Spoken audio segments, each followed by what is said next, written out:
오늘 참 더운 날이지요. 더운 날임에도 불구하고 여러분들 함께 나오셔서 하나님 앞에 예배 드릴 때 더 놀라운 은혜, 더 놀라운 능력이 임할 줄 믿습니다. 오늘 말씀의 제목은 그리스도의 보혈의 능력, 그리스도의 보혈의 능력이라는 제목입니다. 문명이 발달하고 과학기술이 발달하면서 인간의 삶은 모든 면에서 편리해졌습니다. 하지만 빈부격차의 문제는 더 커지고 계층 간의 갈등은 더 심화되어져 가고 있죠. 물질 만능주의가 만연하면서 인간 자체가 존중받기보다 오히려 커다란 그 기계 속의 한 부분처럼 느끼며 자신을 소외시키기도 하고 또 타인을 소외시키기도 합니다. 몇 달 전 그 인천의 한 아파트 입주자 대표 회장이 단지 내 놀이터에서 놀던 그 외부 어린이들을 남의 집 놀이터에서 놀면 도둑이라고 경찰에 고발한 내용이 뉴스에 나온 적 있지 않습니까? 여러분 보셨을 것입니다. 자, 사유재산을 함부로 침입해서 마음대로 놀고 사용하면서 시설물을 파괴하고 수리도 안 한다는 거죠. 그런 측면에서 보면 속이 상할 수도 있을 것입니다. 그러면서 우리와 다른 계층의 사람들은 들어오면 안 된다. 담벼락을 더 높이고 더 올리고 보안을 더 철저하게 합니다. 이런 모습을 보면 안타깝기 그지없지요. 여러분, 과연 이 모습이 옳은 모습일까요? 이렇게 계층을 만들고 또 타인을 소외시키면 자기의 신분이 높아질까요? 그렇지 않지요. 오히려 자기 자신도 자신의 성 안에 갇히게 되어서 자신도 소외를 당하게 됩니다. 오늘 본문의 말씀을 통해서 우리 안에 있는 차별과 소외의 문제를 어떻게 해결할 것인가에 대해서 말씀을 전하도록 하겠습니다. 자, 오늘 주제 말씀을 선포하도록 하겠습니다. 우리 앞을 보시면요. 자, 제가 읽으면 여러분 따라해 주시기 바랍니다. 그리스도의 보혈은 우리 안에 있는 장벽을 무너뜨립니다. 한 번 더요. 시작. 그리스도의 보혈은 우리 안에 있는 장벽을 무너뜨립니다. 자, 주제문을 기억하십시오. 그러면은 전체가 다 말씀이 기억이 됩니다. 자, 오늘 본문에서 첫 번째로 살펴볼 것은요. 죄성을 가진 인간은 서로를 차별하고 소외시킨다는 것입니다. 자, 인류 역사상 죄가 들어오고 난 다음에 어떤 일이 일어나는가 한번 보십시오. 가인과 아담의 우리 아들 둘이 있었죠. 누구라고요? 가인과 아벨. 자, 두 사람이 하나님 앞에 제사하는 문제로 결국은 싸워서 가인이 아벨을 쳐서 죽이지 않습니까? 그리고 이제 그는 아벨을 떠나서 배회하는 삶, 방황한 삶을 살아갑니다. 그때 두려워가지고 사람들이 나를 죽이려고 하는데 하나님이 어떻게 하면 좋겠습니까? 두려움에 가득 차서 얘기할 때 하나님이 어떻게 아무도 너를 함부로 죽이지 못할 것이다. 그렇게 하고 나서 가인이 이제 세상 가운데 가서 살면서 결혼을 하고 거기에 무엇을 지었다고요? 성을 쌓았다라고 얘기를 합니다. 가장 먼저 한 것이 성을 쌓았다는 거예요. 자기 자신을 보호하기 위해서도 있지만 함부로 내 울타리 안으로 들어오면 안 된다. 결국은 죄짓고 나니까 두려움이 엄습하니까 무엇부터 합니까? 안에 성부터 쌓더라는 거죠. 차단벽, 장벽을 쌓더라는 것입니다. 자, 오늘 본문 에베소서 2장 11절에 보면요. 그러므로 생각하라. 너희는 그때 육체로는 이방인이요 손으로 육체에 행한 할례를 받은 무리라 칭하는 자들로부터 할례를 받지 않은 무리라 칭함을 받은 자들이라. 말을 너무 좀 이렇게 어렵게 해놓은 것 같은데요. 쉽게 얘기하면 그겁니다. 이방인 너희들은 할례 받지 않은 자들이야. 우리는 할례 받은 사람이야. 그 유대인들은 차칭 할례 받은 사람이고 너희들은 할례 받지 않은 사람, 이방인, 없을 사람, 개돼지 이런 식으로 지금 취급했다는 거예요. 자, 오늘 본문의 에베소 교인들은 헬라인들입니다. 그리스 사람들이라는 거예요. 이방인들이죠. 이들에 대해 유대인들은요 할례를 받지 않았다고 무시하고 왕따시켰습니다. 자, 여기서 할례는요 여러분들이 잘 아시다시피 그 남생의 성기 끝 포피를 잘라낸 것으로 하나님과 인간 사이에 계약을 했다 하는 계약 행위를 의미합니다. 창세기 17장 10절에서 14절을 보시면 이런 내용입니다. 너희 중 남자는 다 할례를 받으라. 이것이 나와 너희와 너희 후손 사이에 지킬 내 언약인지라. 너희는 포피를 베어라. 이것이 나와 너희 사이의 언약의 표징이니라. 너희의 대대로 모든 남자는 집에서 난 자나 또는 너희 자손이 아니라 이방 사람에게서 돈으로 산 자를 막론하고 난 지 8일 만에 할례를 받을 것이니라. 너희 집에서 난 자든지 너희 돈으로 산 자든지 할례를 받아야 하리니 이는 내 언약이 너희 살에 있어 영원히 언약이 되려니와 할례를 받지 아니한 남자 곧 그 포피를 베지 아니한 자는 백성 중에서 끊어지리니 그가 내 언약을 배반하였음이니라. 자, 아브라함은 99세 때 그의 아들 이스마엘과 그의 집안에 일하는 모든 남자 종들과 함께 어떻게 해요? 할례를 행하였습니다. 할례는요, 하나님께 선택되어 언약을 맺은 백성으로서 하나님께 순종하고 헌신하며 살겠다는 증표입니다. 하나님이 아브라함을 통해서 땅의 모든 족속을 어떻게 하시겠다고요? 축복하시겠다. 그와 그의 후손들로 하여금 복의 통로가 되게 하시겠다라고 말씀하시면서 그들과 계약을 맺으시고 그 증표로 할례를 행하게 하셨다는 것입니다. 이 할례의 증표는요, 이스라엘 사람들에게는 하나님이 택한 백성, 거룩한 선민이라는 그 특권 의식을 가지게 하였다는 거예요. 하나님 직접 택한 백성이야 하는 그런 특권 의식이 자기 자신이 그렇게 가졌다는 거예요. 아브라함과 그의 후손인 이스라엘 사람들은요, 축복의 통로가 되어서 하나님의 복을 그 주변 사람에게 나누어 주도록 택함 받았음에도 그들은 오히려 그 특권을 어떻게 해요? 왜곡시켜서 할례 받지 않은 이방인들을 개들이라고 하면서 멸시하고 혐오하였다는 것입니다. 그 혐오가 어느 정도였냐 하면요, 이방인 산모가 이제 진통을 겪잖아요. 그러면 산모가 진통을 겪을 때 주변 사람들이 가서 도와줘야 하지 않습니까? 그런데 이방인 산모는 도와주면 안 된다는 게 율법에 명시가 됐다는 거예요. 그 이유가 뭐냐 하면은 이방인 산모가 아이를 낳으면 결국은 이방인이 되기 때문에 절대 도와주지 말라. 그렇게 하다가 죽어도 상관없다는 거예요. 만약에 도와주면 율법을 어기는 행위라고 그렇게 말합니다. 유대 청년이 이방인 청년과 이방인 여자 청년과 결혼을 하거나 아니면 유대 처녀가 이방인 남자 청년과 결혼을 하게 되면 그날이 바로 장례식 치를 날이라는 거예요. 그러니 이방인의 집에 들어가 함께 식사를 하는 것도 유대인들에게는 굉장히 부정한 일이었습니다. 그것이 바로 예수님 시대 때 그리고 바울 시대 때 있었던 그 엄청나게 엄격하게 지켰던 율법이라는 거예요. 심지어 이방인들은요, 예루살렘 성전에 이방인의 뜰까지만 들어갈 수 있습니다. 그러니까 성전 일의 중간에 있으면은 그 성전 안까지 들어가는 데는 이제 겉에는 이방인의 뜰이고, 그리고 그 안에 보면은 여인들의 뜰, 그러니까 여인들만 거기까지 들어갈 수 있어요. 그 다음에 이스라엘 남자들이 갈 수 있는 이스라엘의 뜰이 있고, 그 다음에 이제 제사장들이 제사를 하는 제단, 번제단이 있죠. 그곳이 있고, 그 다음에 성전이 있습니다. 그런데 이방인들은 그 여인들의 뜰까지도 들어가면 안 된다는 거예요. 그러면서 그 겉에 이렇게 다 문구가 쓰여져 있습니다. 이방인이 이 벽을 넘게 되면 죽임을 당합니다. 들어오기만 들어와봐.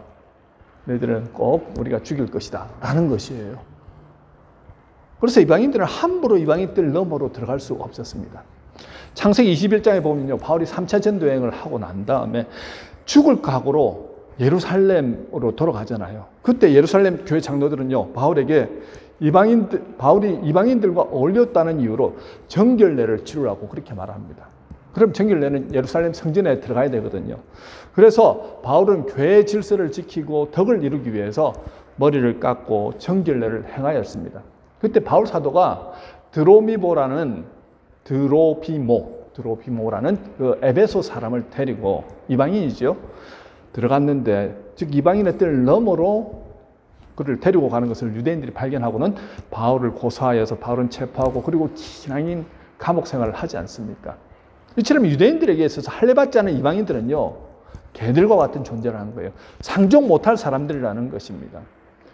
그들은 예루살렘 성전에 높은 담벼락을 쌓은 것처럼 이방인과 유대인 사이에 마음의 담을 높이 쌓았다는 것입니다.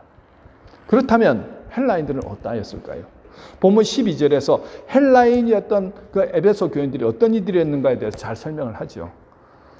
12절 보십니다. 이들은 그리스도 밖에 있었고 이스라엘 나라 밖의 사람이며 약속의 언약들에 대한 외인이요 세상에서 소망이 없고 하나님도 없는 자들이었다라고 말하고 있습니다. 자, 헬라인들은 그리스 사람들로 자신들은 세상에서 가장 우월한 민족이라고 생각하였습니다. 자부하였습니다. 그 당시 공용어가 무엇이었다고요? 헬라였습니다. 그리스어. 헬라 사람들은요, 헬라어를 신들이 쓰는 언어라고 그렇게 생각하였습니다. 그래서 헬라어를 말하지 못하면 뭐라고요? 야만인이라고 생각했다는 거예요. 로마의 정치가 키케로가 이런 얘기를 했습니다. 헬라인이 말하듯이 헬라인은 두 계층이 있다. 곧 헬라인과 야만인으로 나뉜다. 로마인도 헬라의 영향을 받아서 헬라인이라고 생각했거든요. 그래서 헬라인과 이방인 사이에는 높은 장벽이 쳐져 있었습니다. 그리스의 철학자 플라톤, 그 유명한 플라톤도 그런 얘기를 했습니다. 야만인, 즉 비헬라인은 본래부터 우리의 적이다라고 말했습니다. 유대인뿐만 아니라 헬라인들도 그들과 다르다는 이유로 다민족을 어떻게 했다고요? 다민족에 대해서 높은 장벽을 쌓아 올렸다는 것입니다. 이것이 그리스도 밖에 있는 사람들의 특징입니다. 이게 죄가 들어오니까요, 자기와 다른 사람들에 대해서는 높은 울타리를 쳐놓고 장벽을 만들어 놓고 들어오지 말라는 겁니다. 죄로부터 시작되는 거죠. 또한 그들은 이스라엘 나라 밖의 사람이며 약속의 언약들에 대하여 외인이었습니다. 즉 하나님은요, 아브라함과 언약을 맺지 않으셨습니까? 그런데 그리스도 밖에 있는 헬라인들은요, 하나님의 언약 밖에 있었던 사람들이라는 것입니다. 하나님과 언약 관계가 된다는 것은 율법에 대한 준수를 포함합니다. 즉 하나님의 백성으로서 특권만 가지는 게 아니고 특별한 책임과 의무도 있다는 거예요. 출애굽기 24장 1절에서 8절에 보면 하나님이 모세를 통하여서 이제 율법을 다시 주시면서 그 율법을 가지고 시내산에서 내려온 그 모세가 이스라엘 백성들에게 선포할 때 이스라엘 백성들이 어떻게 반응하냐면 3절에 이렇게 얘기합니다. 모세가 와서 여호와의 모든 말씀과 그의 모든 율례를 백성에게 전하며 그들이 한 소리로 응답하여 이르되 여호와께서 말씀하신 모든 것을 우리가 준행하리이다. 여러분, 하나님이 유대인을 선택하신 이유는요, 그들에게 특권 의식을 가지라고 그렇게 선택하신 게 아니고 특별한 책임과 의무를 다하라고 하나님이 선택하셨다는 것입니다. 그들을 통해서 거룩한 하나님의 백성으로 살아가면서 복의 통로가 되라고 그들을 택하셨다는 거예요. 그런데 이방인들에게는 그런 언약 자체가 없었다는 것입니다. 그들에게는 하나님이 없었기 때문에 하나님을 알지도 못하고 하나님과 교제하지도 못하고 하나님의 사랑과 은혜를 누리지도 못했다는 거죠. 그저 희망도 소망도 없는 삶을 살다가 결국은 무엇을 향해서 나갑니까? 죽음을 향해서 한 걸음씩 한 걸음씩 나아가는 연약한 존재들이었다는 것입니다. 자, 에베소 사람들이 그리스도 밖에 있었듯이 저와 여러분도 그리스도 밖에 있을 때 그저 죽음을 향하여서 한 걸음씩 한 걸음씩 나아가는 인생들 아니었습니까? 앞이 보이지 않았습니다. 그저 사람들이 살아가는 방식으로 떠밀리다시피 그렇게 살았던 우리들의 모습입니다. 여러분, 앞이 보이지 않는 인생, 희망과 소망이 없는 인생, 나이 들고 힘들어지면 그리고 병들면 하나님 없는 인생은요, 정말 두려움으로 가득 찹니다. 죽는다는 것이 정말 두렵습니다. 하나님 없는 인생은요, 여러분, 절대 절망입니다. 내 힘으로는 도무지 그 절망을 벗어날 수가 없습니다. 여러분, 이 세상에 죽음을 이기는 사람이 있습니까? 예수님 빼고는 죽음을 이긴 사람이 아무도 없습니다. 모두가 다 결국은 결말은 죽음으로 가는데요. 죽고 난 후에 영원한 생명이 있느냐 없느냐, 그 영원한 생명이 있는 사람은 오늘 살아가는 삶 자체가 다르지요. 두려움과 걱정, 근심으로 살아가는 게 아닙니다. 병들었다고 내가 이제는 더 이상 끝이구나 하면서 벌벌 떨면서 살아가는 인생이 아니라는 거예요. 병들어도 괜찮습니다. 이 땅에서 살아가면서 내가 좀 힘들고 고통스러워도 괜찮습니다. 왜냐하면 나는 하나님의 사랑으로서 구원받은 하나님의 백성, 천국 백성이 되었기 때문에 나는 소망을 가지고 살아가는 거예요. 이 땅에서보다 죽은 후의 삶이 훨씬 더 영광된 삶을 살아간다는 자부심으로 살아가는 사람들이죠. 아무런 소망 없던 여러분들 아닙니까? 그런데 에베소 사람들 그리고 저와 여러분들 가운데 하나님과 가까워질 수 있는 놀라운 일이 벌어졌다는 거예요. 이 일은 유대인들도 포함되었습니다. 유대인들도 하나님과 교제하는 것 같았으나 종교적 행위만 집중했지 어떻게 합니까? 하나님을 온전히 의지하지도 않고 하나님보다 세상을 더 의지하고 우상 숭배하면서 범죄하였다는 거예요. 그때 하나님은 새 언약을 세우십니다. 그 새 언약은요, 이스라엘 백성뿐 아니라 이방인들에게 포함되는 언약이었습니다. 오늘 우리가 두 번째로 살펴볼 내용이 바로 그것이죠. 하나님은 예수 그리스도의 피를 통해서 새 언약을 세우십니다. 본문 13절입니다. 이제는 전에 멀리 있던 너희가 그리스도 예수 안에서 그리스도의 피로 가까워졌느니라. 할렐루야. 자, 보십시오. 여러분, 피는 생명을 의미하지 않습니까? 피를 흘린다는 것은 죽음을 의미합니다. 여러분, 돼지를 잡을 때 여러 가지 방법이 있는데 멱을 따가지고 죽이는 방법이 있습니다. 멱을 따서 피를 그냥 세숫대 같은 데 다 받아내는 거예요. 그러면 돼지가 처음에는 너무너무 고통스럽게 죽어갔는데 나중에는 그 꽥꽥 하던 소리가 점점 줄어들면서 피가 다 빠지니까 그냥 죽더라는 거죠. 이처럼 피는 생명입니다. 죽음을 의미합니다. 죄로 오염된 인간은요, 하나님 앞에 나갈 수 없었습니다. 하나님은 제사 제도를 통해서 소나 양이나 염소나 비둘기를 죽여서 그 피를 뿌리고 그리고 그 제물을 태워서 인간의 죄를 속하게 해 주셨습니다. 이처럼 죄에 있는 한 사람이 하나님과 가까워지기 위해서는 어떻게 했다고요? 동물도 수백 마리를 잡아야 했었고요. 그래서 다른 생명을 통해서 어떻게 해요? 하나님과 가까워질 수 있었다는 거죠. 그런데 이스라엘 백성들이 그런 제사를 수십 번, 수백 번 드려도 그들은 온전히 하나님을 섬기지 못하고 하나님 말씀대로 순종하며 살지 못하더라는 거죠. 거룩한 하나님의 백성으로서 특권 의식만 있었지 복의 통로가 되지 못하더라는 것입니다. 그렇지 하나님께서 특단의 조치를 취하지 않으셨습니까? 바로 예수 그리스도를 어린 양 삼아서 어떻게 해요? 우리의 죄를 예수님께 다 전가시켰다는 거예요. 십자가에 못 박아 죽게 하신 후에 그 피를 제단에 뿌리시고 우리를 죄 없다 칭해 주시고 예수를 구세주로 믿는 자들에게는 하나님의 자녀가 되는 권세를 주셨다는 것입니다. 오늘 여기에 계신 분들이 다 그 권세를 받고 오늘 이 자리에 앉아 계신 분들이라는 것을 저는 믿습니다. 여러분도 믿으십니까? 자, 이것이 하나님이 제시하신 새 언약입니다. 여러분들은요, 새 언약의 백성이 되었다는 거예요. 하나님이 저희들을 사랑하셔서 극단적인 방법을 생각해내셨다는 거예요. 그 극단적인 방법이 자기 아들을 죽기 위해서 우리를 살리는 방법입니다. 여러분, 하나님이 그 방법 외에 다른 방법이 있으셨다고 한다면 아마 다른 방법을 선택하셔서 그렇게 행하셨겠지요. 그런데 예수 그리스도를 피 흘리게 하는 방법 외에 다른 방법이 없어서 그 방법을 선택하셨다는 거예요. 하나님 아버지도 고통스러우셨지요.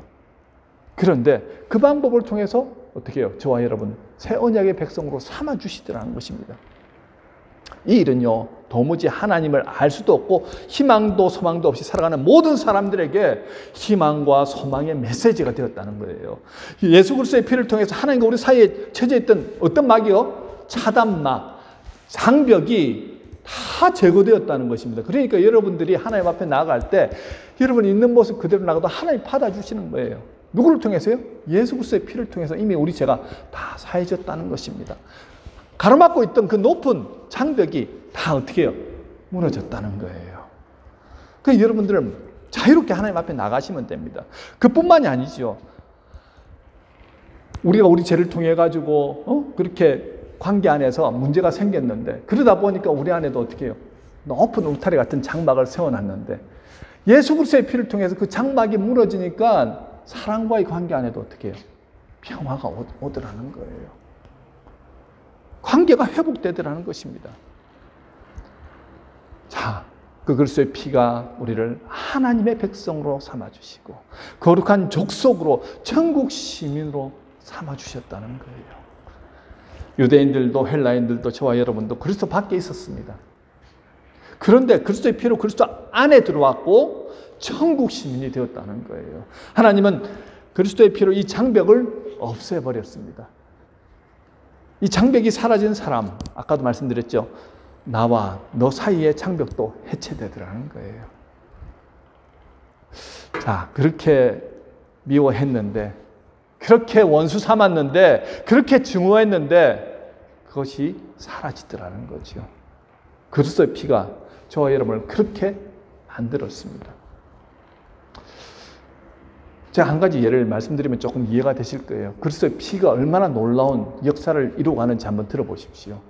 아프리카 말라이 공화국은요, 1964년도에 영국으로부터 독립을 하였습니다. 그 사람들은요, 부족들 간의 싸움이 끊이지 않았다는 거예요. 그곳에 한 선교사님이 들어가서 교회를 세웠습니다. 복음을 전했습니다. 그래서 많은 부족들이 예수를 알게 되었고 믿게 되었습니다. 그런데 이 선교사님의 성도들을 이제 쳐다보는데, 이 한 그룹에 보니까 옹고니족 추장과 부족민들이 다 앉아있고, 또 이 한 그룹에 보니까 거기에 생카족 부족민들, 그리고 저 뒤쪽에는 투포카족 부족민들이 앉아서 다 예배를 드리는 거예요. 그들이 함께 찬양하고 기도하고 성찬을 나누는 모습, 참 얼마나 감사한지. 그 선교사님이 그 모습을 보면서 너무 감동하는 거예요. 아니, 목사님, 뭐 사람들 앉아서 예배 드리는 거 다 그렇고 그런 거 아닙니까? 그게 아니에요. 그가 그렇게 감동받은 이유가 있습니다. 이 세 부족은요, 전통적으로 철천지 원수로 살아왔던 부족들입니다. 어느 정도였냐면요, 부모를 죽이고 자기 자식을 죽이고 여자들을 겁탈하고 마을에 불을 지르고 팔을 자르거나 다리를 잘라서 장애인으로 만들어버리고, 그것을 자랑스럽게 여기고 돌아와서는요, 내가 이런 일을 했다면서 자기 동네에서는 무용담처럼 얘기를 합니다. 피가 잔뜩 묻은 창을 들고 와가지고 탁 집안에 자랑스럽게 세워놓습니다.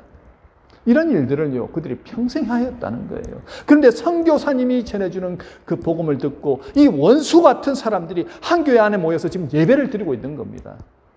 서로의 피를 나누는 현장에서 이제 성찬식을 통해 예수의 피를 나누는 현장으로 바뀌었습니다. 기적이 일어난 것이죠. 여러분, 그게 가능한 일이겠습니까? 근데 부모님을 죽이는 원수가 지금 저기 있는데, 내 형제 자매를 그렇게 죽이고 겁탈하던 그 원수들이 지금 저기 다 알고 있는데, 그들이 함께 모여서 예수 그리스도의 피를 나누면서 주의 사랑으로 하나가 되더라는 거예요. 예수 그리스도의 피가 하나님과 그들 사이에 죄로 막혀있던 그 차단막을 제거하고 나니까요, 어떤 일이 일어납니까? 그들 사이에 죄와 미움과 분노와 정으로 가로막고 있던 그 차단막이 제거되더라는 거예요. 누가 하셨다고요? 예수님이 하시더라는 거죠. 이것이 예수 그리스도의 피의 능력이라는 것입니다. 여러분, 혹시 여러분은 마음속에 차단막을 치고 계시지는 않으십니까? 차단막은요, 우리 마음속에 있습니다. 걷어내기가 정말 쉽지 않습니다. 내 마음의 차단막을 제거해야지만 신앙생활을 제대로 할 수 있습니다. 너와 나 사이에 있는 차단막이 사라져야지만 하나님께서 우리의 예배를 받으시고 하나님 영광 받으신다는 거예요. 이 차단막을 가진 채로 살아가면요, 여러분, 온전한 예배, 온전한 찬양, 온전한 기도를 드릴 수 없습니다. 온전한 예배, 찬송, 기도를 드려야 하나님이 받으시고, 그래야 하나님의 은혜가 여러분들 안에 임하게 된다는 거예요. 마태복음 5장 23절 24절에 뭐라고 말씀합니까? 그러므로 예물을 제단에 드리려다가 거기서 내 형제에게 원망 들을 만한 일이 있는 것이 생각나거든 예물을 제단 앞에 두고 먼저 가서 형제와 화목하고 그 후에 와서 예물을 드리라. 자, 내 안에 차단막이 있고 누군가를 미워하고 싫어하고 증오하는 마음으로 하나님께 예배를 드리잖아요. 그 예배를 하나님이 받지 않으신다는 것입니다. 여러분들 중에는 아마 그런 분들이 있을 겁니다. 부부관계 안에서 문제가 막 생겨 싸우고 막 싫어하고 미워하고 증오하는 마음으로 지금 하나님 앞에 딱 왔는데 예배를 드리는데 나는 분명히 하나님 앞에 예배를 드렸는데 아무런 은혜가 되지 않는, 여러분 그런 경험 많이 하셨죠. 사람과의 관계도 마찬가지입니다. 직장에서, 그리고 우리 가정 안에서, 부모 자식 간에도 마찬가지고요. 교우들 관계 안에도 마찬가지입니다. 여러분들 아마 다 그런 생각 하실 거예요. 머리로는 목사님 그러면 안 된다는 것도 알겠는데 여전히 내 안에 차단막이 쳐져 있는데 어떻게 내가 이걸 걷어내야 될지 잘 모르겠습니다. 분명히 예수 그리스도의 피가 내 안에 있는 차단막을 다 제거했다고 하는데 하나님 나는 잘 어떻게 해야 될지 모르겠습니다 하면서 이렇게 말씀하시는 분들이 있습니다. 여러분, 이 모습이 참 심각한 모습이거든요. 마태복음 18장 21절에서 35절에 보면요, 용서할 줄 모르는 종에 대한 비유가 나오지 않습니까? 종이 1만 달란트를 빚졌는데 주인이 불쌍히 여겨서 그 빚을 다 탕감해 주었습니다. 그런데 자기에게 100데나리온 빚진 에게는 빚을 갚도록 어떻게 합니까? 옥에 가두어서 버리죠. 그 모습을 주인이 보자 주인이 노하여서 그 빚을 다 갚도록 그를 옥저들에게 넘깁니다. 여러분, 그리스도의 피로 내 죄를 사함받은 것은요, 1만 달란트 빚진 그것을 탕감받은 것과 같다는 것입니다. 감히 우리가 어떻게 하나님과 가까워질 수 있겠냐는 거예요. 예수 그리스도의 피로 우리 죄가 사해졌고 우리를 하나님 어떻게 해요? 아들과 딸로서 양자 양녀로 삼으셨다는 거예요. 천국 백성이 되었다는 것입니다. 1만 달란트로 빚진 것을 우리는 탕감받은 그런 사람들이 되었다는 거죠. 그런데 누군가 나에게 자존심 상한 말을 조금 했습니다. 누군가 나와의 관계 안에서 뭐 어떤 말을 하다가 이렇게 좀 갈등이 생겼습니다. 그때부터 차단막을 딱 치고는 어떻게 하죠? 나는 당신하고는 이제는 더 이상 관계를 하지 않겠습니다. 과연 그 모습이 1만 달란트를 빚진 탕감받은 사람의 해야 할 모습이냐는 거죠. 하나님께서 그 모습을 결코 기뻐하시지 않는다는 겁니다. 여러분, 부부 간에도 차단벽이 있지요. 대한민국에 그런 부부가 참 많다는 겁니다. 부부끼리 대화가 사라졌습니다. 그냥 집에 들어가면 아무 말도 안 하고 밥만 먹고 그다음 각자 방에서 있다가 TV 보다가 그냥 자고 다시 직장에 가고 이러면서 부부가 대화가 없어졌다는 거예요. 부모 자식 간은 어떻습니까? 소식 끊고 사는 부모 자식이 얼마나 많은지 모른다는 겁니다. 1년에 가끔 한 번 정도 생일이 되면은 그냥 한번 통화하고 돈 10만 원 보내드리고 그러고 끝나는 그런 부모 자식 관계도 많다는 거예요. 형제들은 어떻습니까? 형제들끼리 더 상처를 주고 받아서 그랬는지 이제 사회생활을 하고 이제 결혼을 하고 나가잖아요. 그러면 전혀 교류가 없다는 거예요. 뭐 추석 때나 한번 얼굴 보면 보고 말면 말하는 거예요. 오랫동안 친구로 사귀었는데 어느 날 친구들끼리 뭐 마음 상한 말을 하다가 싸웠습니다. 그리고 차단막이 생겨서 전화도 안 하고 이제 오고 하지도 않습니다. 원수가 된 것이죠. 자, 여러분들은 어떻습니까? 여러분 안에 이 차단막은 누구를 향하여 지금 치고 있느냐는 거예요. 자, 그렇다면 어떻게 하면 내 안에 있는 차단막을 제거하고 없앨 수 있겠습니까? 알긴 알겠는데 참 내 안에 있는 그 마음속의 분노와 적대감을 멀리 보내야 되는 것도 알겠는데 어떻게 해야 될지 잘 모르겠다는 거예요. 여러분, 내 힘으로 할 수 있으면 얼마나 좋겠습니까? 내 힘으로 안 되는 것입니다. 그런데 오늘 본문 13절에 그 답이 있습니다. 13절을 같이 한번 읽을까요? 시작! 이제는 전에 멀리 있던 너희가 그리스도 예수 안에서 그리스도의 피로 가까워졌느니라. 여기에 키포인트가 한 가지 있죠. 누구 안에서요? 예수 안에서는 가능하다는 거예요. 예수 안에서 예수 그리스도의 피로 하나님과 가까워졌잖아요. 그리고 타인과도 가까워질 수 있는데 어디에서요? 예수 안에서 가까워질 수 있다는 겁니다. 무슨 말입니까? 여러분들이 예수 안에 들어가면요, 예수님께서 여러분들을 어떻게 해요? 여러분 안에서 역사하심을 통하여서 여러분들의 마음, 여러분들의 생각, 여러분들의 행동을 주관하신다는 거예요. 부족민들이 원수잖아요. 저기 내 원수가 다 있음에도 불구하고 그들이 성령 안에 있다 보니까 모두가 어떻게 해요? 용서할 마음이 생기더라는 거예요.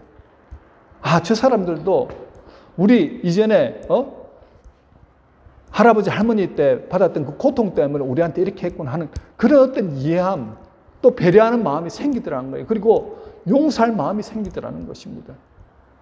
성령께서 주관하시면요, 미움이 사랑으로 바뀝니다. 증오가요, 긍휼한 마음으로 바뀌고요. 누가 하신다고요? 예수 안에서 성령께서 역사하시도록 여러분들이 누군가를 싫어하고 미워하고 견딜 수 없는 이 차단막을 쳐놓고는 그러면서 여러분들이 고통 가운데 앉아 있는다고 한다면 그만큼 어떤 면에서는 참 외로운 일이 어디 있겠습니까? 불쌍한 일이 어디 있겠습니까? 나왔으면요, 천국 백성으로서 마음껏 누리고 그 평화와 기쁨으로 살아가야 되지 않겠습니까? 여러분, 누군가를 미워하면서 그 미워하는 마음이 다른 사람들에게 전해질까요? 전해지지 않을까요? 전해집니다. 말하지 않아도 눈빛만 봐도 알고요. 액션 하나만 봐도 사람들은 느끼죠. 그런데 여러분들이 여러분들의 태도가, 여러분의 마음 자세가 예수 그리스도의 사랑으로 충만하잖아요. 예수 안에 있으면 주님께서 만들어 가십니다. 그러면 남을 대할 때도 그게 흘러나온다는 거예요. 그러면서 두 사람 간에 차단막이 어떻게 해요? 제거가 되더라는 거예요. 회복이 됩니다. 나와 너 사이에 평화가 임하니까요. 내 안에 무엇이 임한다고요? 평화가 있고 기쁨이 넘치더라는 거예요. 내 힘으로 됩니까? 아니요. 그런데 성령 안으로 들어가십시오. 주님께 맡기십시오. 안 되면 기도하는 거예요. 하나님 도와달라고. 몸부림치며 기도할 때 주께서 우리 안에서 역사하십니다. 그리고 주께서 놀랍게 그 사람의 마음까지도 변화시켜 주시죠. 그리고 우리 안에 있는 차단막을 다 제거시키십니다. 말씀을 맺겠습니다. 그리스도의 보혈은 예수 그리스도가 하나님과 우리 관계를 회복시키기 위해서 흘려주신 피입니다. 그리스도의 보혈은 나뉘어진 인간들 간의 관계를 회복시키기 위해서 흘려주신 피입니다. 그 피는 우리 죄를 사했습니다. 그 피는 우리를 깨끗하게 하였습니다. 그 피로 인해 모든 차단막은 제거되어지고 하나님과 가까워졌습니다. 이웃들과 가까워졌습니다. 또한 그리스도의 피는 둘을 하나로 만드는 능력이고 하나님을 자녀로 삼아주시는 새 언약입니다. 무엇보다 그리스도의 피는 나눔과 다툼이 아니라 하나 되기 위해 흘리신 피이기에 하나님의 자녀들은 서로를 용서하고 용납하고 이해하며 하나 되는 그런 새 언약의 백성들이 되어야 합니다. 그러기 위해서 여러분 예수 안으로 들어가서 성령님의 인도를 받으십시오. 매일매일 예수 안에 가할 때 성령께서 미움, 다툼, 시기, 질투를 다 거둬주신다는 거예요. 그리고 용서와 용납과 이해와 배려로 타인과 관계를 회복시켜 주십니다. 부부관계 주님 안에 들어가면 해결됩니다. 부모 자식 관계 주님 안에서 해결할 수 있습니다. 교우들 관계 주께서 역사하시면 됩니다. 내가 주님 안에만 들어가면 된다는 거예요. 주제 말씀 다시 한번 선포할까요? 자, 우리 다 같이 시작. 그리스도의 보혈은 무너뜨립니다. 다시 한번요. 시작. 그리스도의 보혈은 우리 안에 있는 차단벽을 무너뜨립니다. 아멘. 여러분 이 한 주간은요. 그리스도의 보혈을 묵상해 보십시다. 우리 가정 안에 나눔과 분열이 있습니까? 여러분이 그리스도 안에 있으면 반드시 주님께서 회복시켜 주십니다. 주님께 나를 맡기십시오. 직장과 교회와 내가 가는 모든 곳에 그리스도의 피가 흘러넘쳐서 하나님과 더 가까워지고 하나님을 더 깊이 있게 알아가고 하나님의 뜻을 알아서 세상 가운데 둘을 하나로 만드는 평화의 메신저들이 되시길 주님의 이름으로 축원합니다. 우리 다 같이 기도하도록 하겠습니다.